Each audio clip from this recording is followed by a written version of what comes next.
પણ આ જયરાજસિંહના માણસો બધા એની ગાડી આવી અને એ જ ગાડીમાં મને ત્યાં હોટલમાં લઈ ગયા ને ન્યાય મારી આવી રીતે મને કહેવા માંડ્યા કે તો જો આમાં તું આમાં સાક્ષી બની જા અને તું આ બધું આના ઉપર આક્ષેપ નાખી દે તો તને અમે એકને મુક્ત કરી દઈશું આમાંથી, પણ તું જેના હું નામ કેવી એના ઉપર નામ દઈ દે અને એની ઉપર સાક્ષી થઈ જાય એમ. તો ટોટલ 6 વ્યક્તિના નામ આપ્યા મને, એના નામ દેવા મને મજબૂર કરીને મને ધમકાવીને એવું બધું કર્યું. મારા પપ્પાને ધમકાવ્યા અને પછી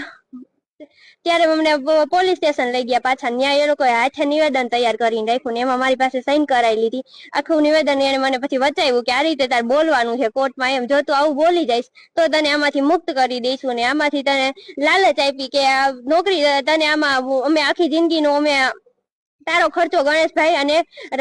જયરાજસિંહ છે એ ઉપાડશે એવું અમને લાલચ આપી. ડીવાયએસપી ઓફિસે લઈ ગયા. ત્યાં પણ આ કેજી ઝાલા સાહેબ છે અને એડી પરમાર છે, એ બે મને કીધું કે આમાં તારે આ રીતે બોલવાનું છે એમ, એટલે તારી સેફટી છે એમ, બાકી તાર વિરુદ્ધ કઈ ફરિયાદ થાય તો અમે બેઠા છીએ. 6 નામ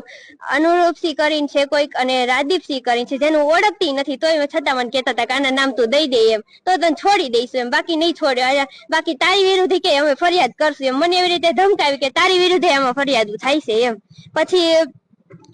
ત્યાંથી અનુરૂપસિંહ છે, રાદીપસિંહ છે, પછી પૂજા મારી મિત્ર હતી એ તો ફસાવી ખોટે ખોટી ને એને જેલની સજા અપાવી છે અત્યારે, અને એનું નામ દેવાનું કીધું. પછી રહીમ મગરાણી કરીને છે એનું નામ દેવાનું કીધું. પછી જે વકીલ હતા દિનેશભાઈ અને સંજયભાઈ એના ખોટે ખોટી એવું મને કહેવાનું કીધું કે આ લોકોનું તો એવું કહી દે ખાલી કે આને ફરિયાદ લખીને દીધી તેમ, એને એવો કાંઈ નથી, એને મને ફરિયાદ લખીને નથી દીધી, તેમ છતાંય આ લોકોએ મને એવું ખોટું કીધું કે આનું આવું કહી દે એમ, તને કેટલું ખોટું બોલવામાં શું વાંધો છે, એટલો તારો ફાયદો અમે વિચારવી છીએ આગળનો, કે તો તારે એટલું બોલવામાં શું વાંધો છે ખોટું એમ, તને અમે જે રીતે નિવેદન કેવી છે એ રીતે તું નિવેદન આપી દે તો તને આમાંથી મુક્ત કરશું, બાકી આમાં તારા જીવ ઉપર જોખમ છે અને તારા ઘરના ને અમે કોઈને શાંતિ નહીં લેવા દેવી એમ, અને મારી નાખશું બધાને, એવી રીતે મને એવો ટોર્ચર કર્યું અને મને જો આ નિવેદન દેવા માટે મજબૂર, ત્યારે મને એ લોકો નિવેદન દેવા માટે મજબૂર કરેલી.